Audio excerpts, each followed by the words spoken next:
Hey there, welcome to Charting Toward Intimacy, where we're expanding the natural family planning conversation. I'm your host, Ellen Holloway. All right, we are back with another NFP in Real Life episode.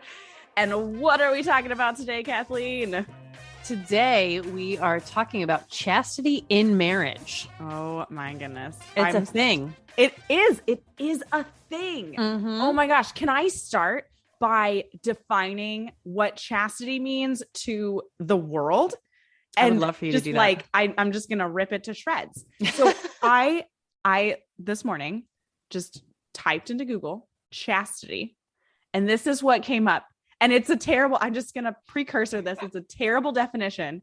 And then also please note that like on the Google search, you know how like pictures kind of show up on the right-hand side when you're like, yeah. So the pictures that show up are pictures of chastity belts.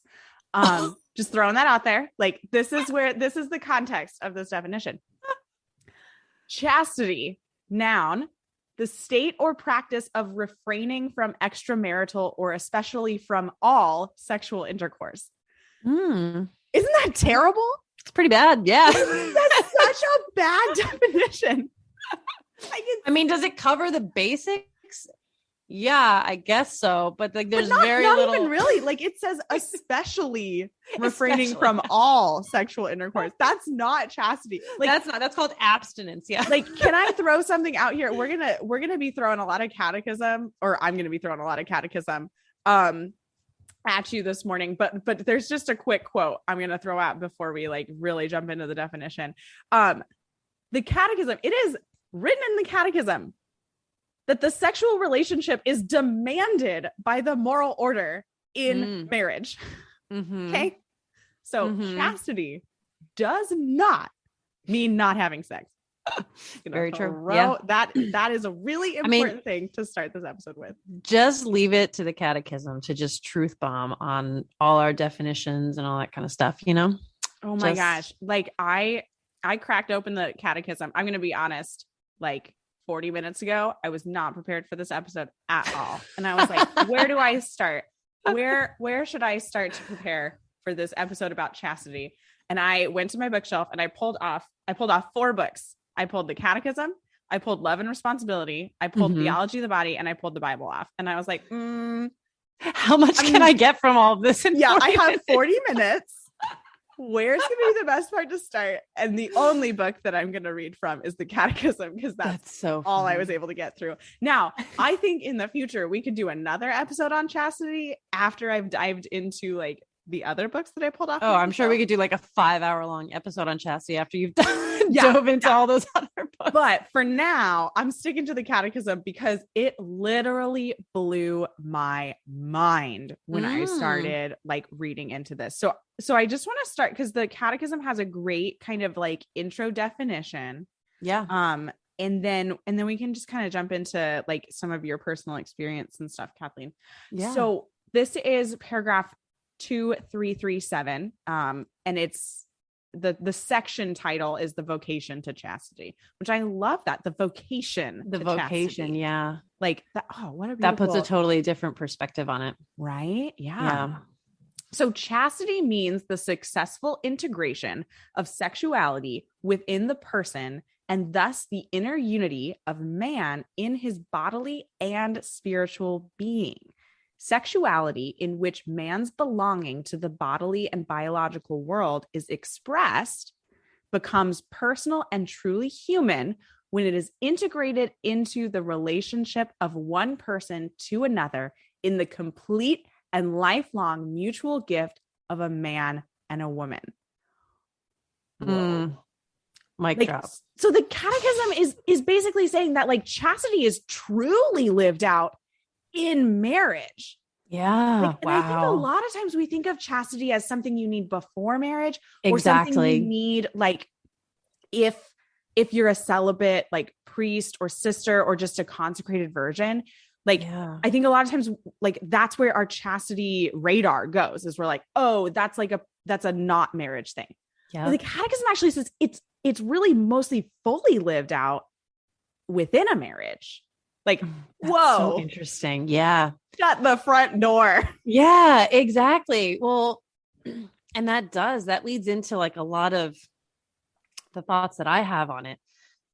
Which for anyone that listened to like my first episode where like we, just kind of where back in spring, back in the spring. Yeah. Where I just 20, did my 2021, 21. What year is it? Know what year it is. I talked a little bit about this. It's kind of a big part of mine and my husband's marriage and our story and journey with NFP. It's a big part of it because, it became very, very personal, and we've talked a lot about it, but the lack of the preparation for chastity within marriage in young people, I mean, teenagers and 20-year-olds and like people, going through pre-Cana and everything. It did a lot of damage to our marriage for a few years. Because I think, it's a topic that young people need to be more, it needs to be more of a conversation with them, because I think we look at chastity as like this marriage, or really as the end goal of chastity, right? Like that's the finish line. Like I just have to be chaste up to this point, and then it's like, we're good to go, right? Like no holds bar. We're good. So, oh my gosh, it's so wrong. It is. And as I was really thinking about it in preparing for this episode, I realized that I think now, this is a message that should be shared with all young people, right? Like preparing for marriage or considering marriage, but particularly with young men. Because for me, it feels like the damage that can be done in not being open about this and not talking about this with young men is sort of the opposite of the damage that can be done to women in regards to like the message of purity culture, right? Like it's this, with purity culture and women, it's this message of don't give yourself away, wait, sex is a no. You're better than that. You're too good for that, whatever it is. And then all of a sudden we get married and it's like, you just got to flip the switch. And it's like, well, how do I do that? Which is so hard. I was a victim of like that exact problem. Yeah. It's so hard to do. And all of a sudden it's like, oh wait, now I have to recognize myself as a sexual being. And my whole life, like I've had to suppress that, so it's like, well, what do I do now? Whereas with men, I think it's sort of switched, like the switch is on, right? Like as a teenager, like, okay, I've been waiting for this. I am like ready. Exactly. And they are just like, they're ready to go. But I mean, a lot of young men are out there who still wait for marriage. And they're just like, okay, I just got to make it to this point. Like, I want that like creme de la creme of sex. You know what I mean? I don't want what the world has to offer me. I want the good stuff. And when I get married, like, that's what it's going to be. My wife, she's going to want me. We're going to love each other. And it's just going to be sex. Right.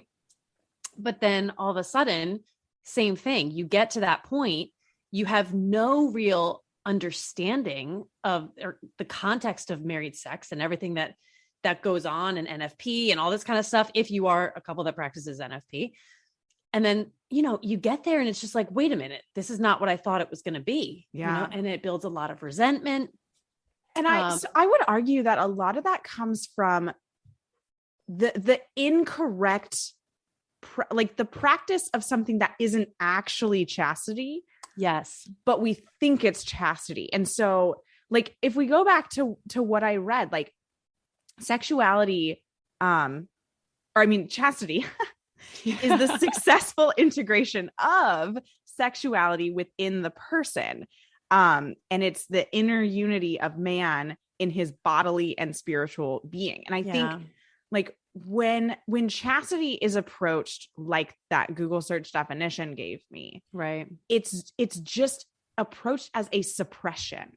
Yes. Exactly. Whereas the Catholic Church is saying, no, this is an integration. Yeah. Catechism point 2339 Oh my gosh. It's just, again, oh, this is so good. Should we just read the whole catechism today? Yeah. I think the episode should just be me reading paragraphs 2337 through 23. Oh wait, no, I could keep going. Keep going. 2356, I think. Wow. But then I could keep going because 2357 is chastity and homosexuality, which we could get into that, but we're not going to in this episode. Anyway, all right, sorry. Let's get back to 2339. Chastity includes an apprenticeship in self-mastery, which is a training in, get this, human freedom. Boom. Yeah. The alternative is clear. Either man governs his passion and finds peace, which is what we want, or he lets himself be dominated by them and becomes unhappy. Yeah. I'll tell you, I think that another thing I was thinking about is that this is obviously church teaching, and it's deep and it's beautiful and it's true. But I feel like even as the church tries to teach young people, we're sort of selling them short on what we think they can really understand and what they really want to hear. So I think that a lot of the times when we're trying to teach chastity or whatever it is to young people, it's a lot of like the approach we take to just trying to teach NFP for the first time at pre-Cana, which is you're just trying to sell it. Like you're just trying to convince them to do this, and you're doing it by making it sound like nice and, like, oh, well, you just gotta do this, but you can do it. And, but we're not giving them that really deep, true definition that's really points to an understanding of who they are as exactly sons and daughters of Christ. Right. And as Christians and Catholics. Yeah, I just think that there's a big disservice sort of being done, that we're not giving them the fullness of truth because we're just trying to convince them in whatever way we feel will be like, palatable to them. Yeah.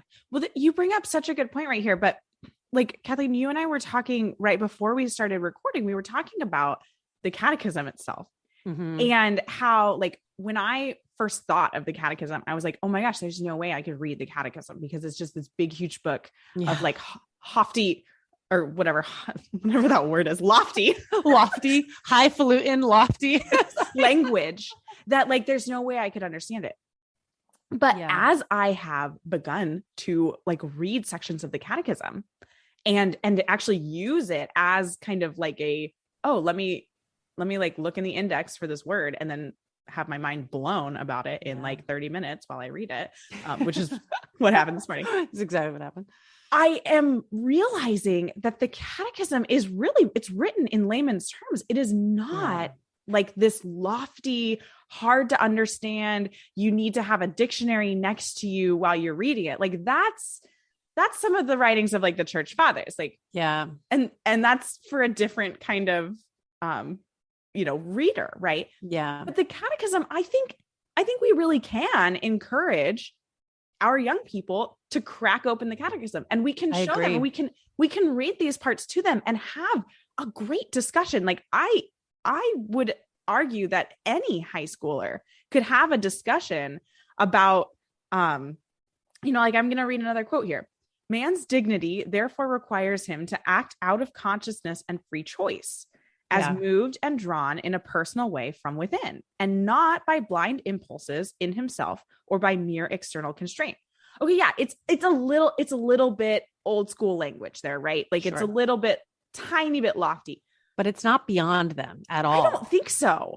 I think we could absolutely have a conversation about, free choice and how self-mastery is truly freedom. Yeah. Versus being guided and dominated by our passions and impulses. Like we can absolutely have a conversation about that. I agree. Instead of just suppressing it and saying, no, sex is for marriage. Chastity means virginity. That's not what it means.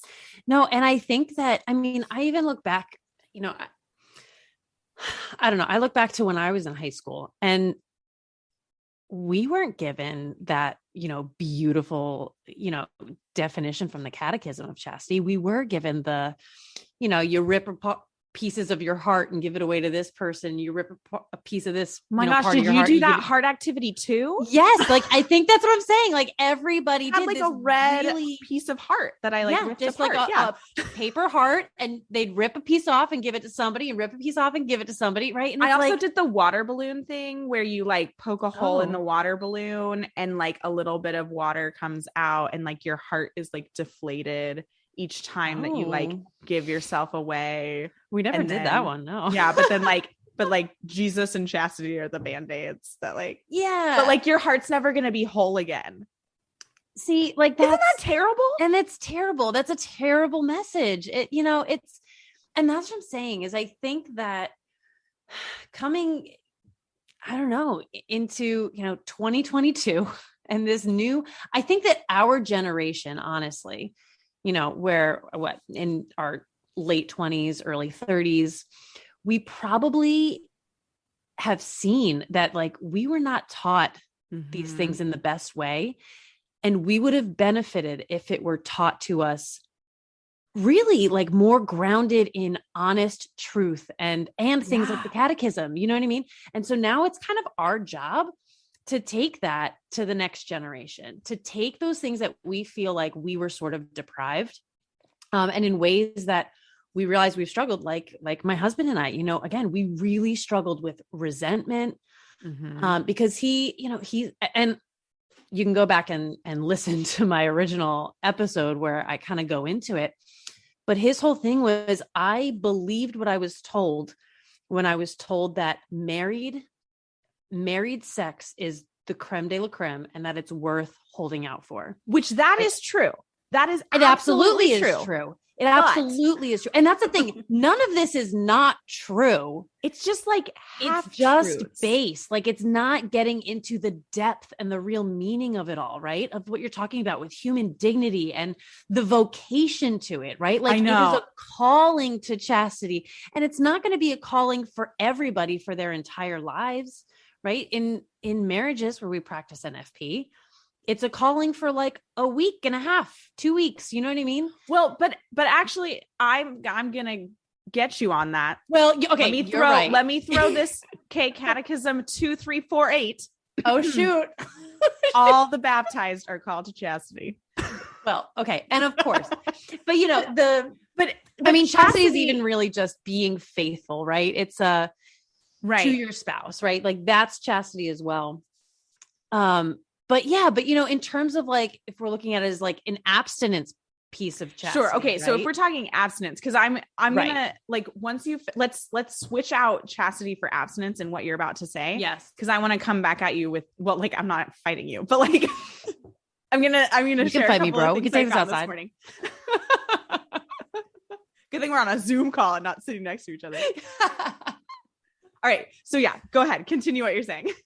Yeah, no, but I mean, if we're looking at, you know, the abstinence piece of chastity, right? Then, you know, in a married relationship, you are called to that sometimes for like a week and a half to 2 weeks at a time. Right. And then of course that's not all chastity, but, yeah, you know, but I like that the Catechism coined it as a vocation, because it is, I mean, it is a lifelong vocation, but then there's, you know, there's periods where it can look a little bit different. You know, because again, chastity before marriage, my husband said this when we kind of first were drawing all of this out during a really kind of rocky time in our relationship, you know, that he wished he was told as a teenager to practice chastity now, because that's exactly what it is practice, because it's a lot harder to practice chastity in marriage when sex is a illicit thing than it is before marriage when it's just kind of not really illicit. And I thought that was really eye-opening to me. It was like, yeah, that practicing it now before marriage is exactly that. It's practice, because like the Catechism said, chastity is really truly lived out in marriage, right? Like it's, how did it coin it, or how did it term it? It was so good. About which about thing? Finding its fullness. It was like, chastity. Yeah. Okay. Yeah.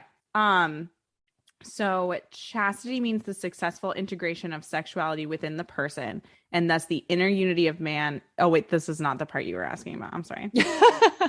That's okay. Yeah. Sexuality in which man's belonging to the body and biological world is expressed and becomes personal and truly human when it is integrated into the relationship of one person to another in the complete and lifelong mutual gift of man and woman. That's the part exactly. Yeah. And I think that really, like, the way we're teaching chastity to young people, or at least the way that we were taught, hopefully people who are doing it today are doing it a lot differently.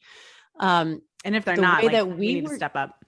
Yeah, exactly. In the way that we were taught chastity was not even like the full definition of chastity. What we were being taught is abstinence. We weren't being taught chastity. Right. Oh, that's such a good point. Yes. Yeah.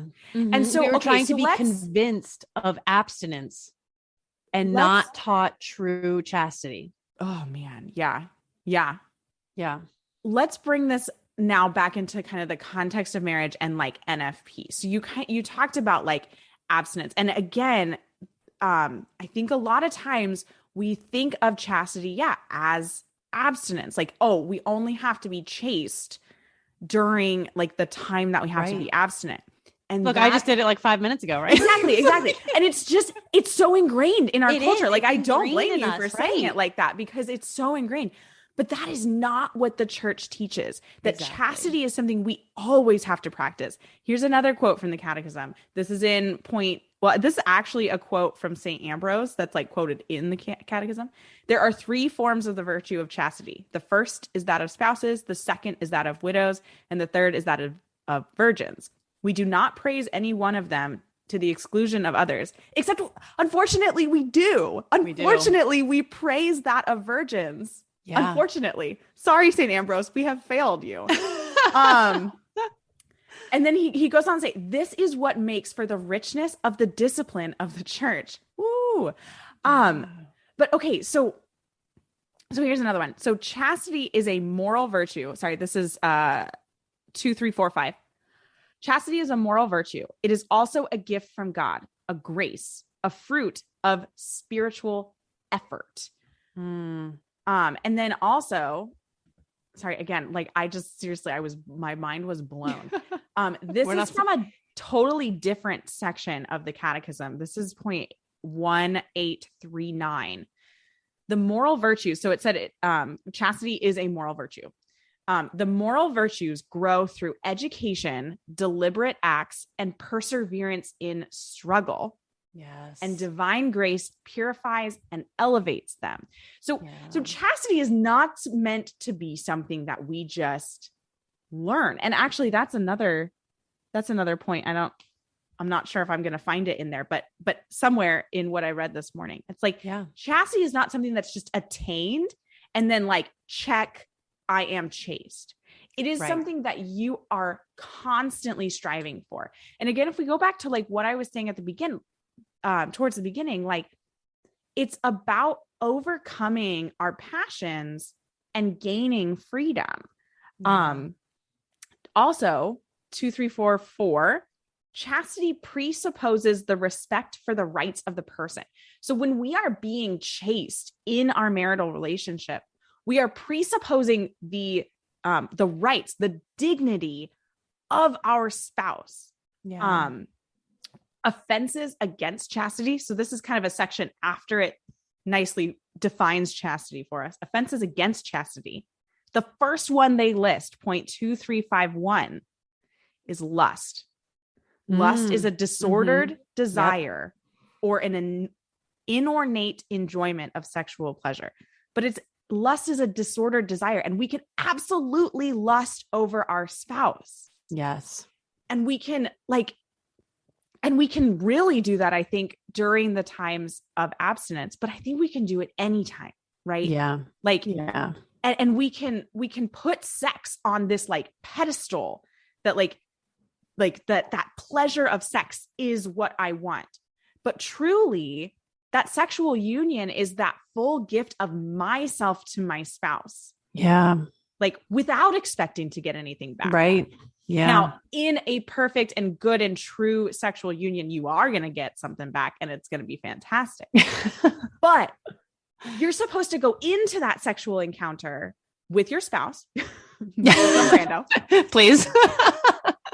You're supposed to go into that with, I am doing this as the ultimate, as the best gift that I can give my spouse right now. Yeah. And I'm going to give them my entire self, everything about me. Yeah. And I'm going to be super vulnerable right now. And then, and I expect, and I should expect my spouse to then do the exact same thing. I expect my spouse to come completely freely, completely openly. Yeah. Totally. Now I'm just quoting Theology of the Body right now. Be total faithful. Yeah. But that mutual respect right there, that is part of chastity. Yeah. And that's what's built through, again, continuing to practice chastity. It's not a one and done thing. Another really cool point that I found too, and then I'll stop like on my soapbox and I'll let you talk. Sorry. I mean, listen, you're on a roll. Everyone, please go find a catechism. If you have a copy at home, great. If you don't, order one on Amazon. If you can't afford it, email me. I will order you a copy of the catechism. It is this important. Yeah. Okay. 2347. The virtue of chastity blossoms in friendship. Friendship. Okay. It shows the disciple how to follow and imitate him who has chosen us as friends. Who's that? Jesus Christ. The Christian has to put on Christ, who is the model for all chastity. I just jumped over to a different point. I jumped over to 2348. Sorry. I'm going back to 2347 now. So imitate him who has chosen us as his friends, who has given himself totally to us and allows us to participate in his divine estate. Chastity is a promise of immortality. I was like, immorality. Whoa. It's funny because I knew the word that you meant. And so I took it as that, but then I like thought for a second. I was like, oh wait, did she say immorality? Immortality, everyone. I'm so sorry. Man, that's great. Okay. But yeah, so this point continues. Chastity is expressed notably in friendship with one's neighbor, whether it develops between persons of the same or opposite sex. Friendship represents a great good for all, and it leads to spiritual communion. That point, totally blew out of I had no idea. Yeah. That chastity, we're called to chastity in every relationship that we have. Yeah. Like chastity is modeling Christ. Christ was truly chaste. All of Christ's faithful are called to lead a chaste life in keeping with their particular states of life. At the moment of his baptism, the Christian is pledged to lead his effective life in chastity. Wow. Yeah. Oh my gosh. This is what I'm saying. Like how much does this differ from the chastity that we were taught, you know? Yeah. And again, like, why aren't we going to the catechism? Why aren't we going into this, into this depth with young people? It's what we need to do. Yeah. For any youth ministers, they can handle it. They absolutely can. Any youth ministers that might be listening, please. This is a challenge that we have for you. Really understand and not even this is what young people want. Now more than ever, I think we're something so lost, deep and true. And we're so lost in who we even are. I mean, we don't even know, our gender anymore. It's like, we're so lost in what we are and in whose we are. that we need this depth Mm-hmm. to tell them and to really like make them believe the truth about themselves and to understand the truth about themselves, not even just believe it, but to understand it. So yeah, any youth ministers out there, please pull out the catechism with your young people, and please don't teach chastity like we were taught chastity, because it was awful and it didn't do the job. Exactly. You know, it's like, this is what we need. This reveals so much about the human person. And a call to those of you who are married or engaged or dating, anybody, any of you who are listening right now. Yeah. Anybody. Like with your, who has a significant other, like with your significant other, grab out the catechism, read through these points on chastity and have a discussion about it. Because I had never read them before this morning. And my mind is just reeling. Yeah. And I only shared like a tiny part of the amount that I underlined in my copy of the catechism over here, like a tiny amount in this episode. And we need to wrap up pretty soon here. But I really want to encourage you all to take this section of the catechism and really discuss it with your spouse or your future spouse or your boyfriend.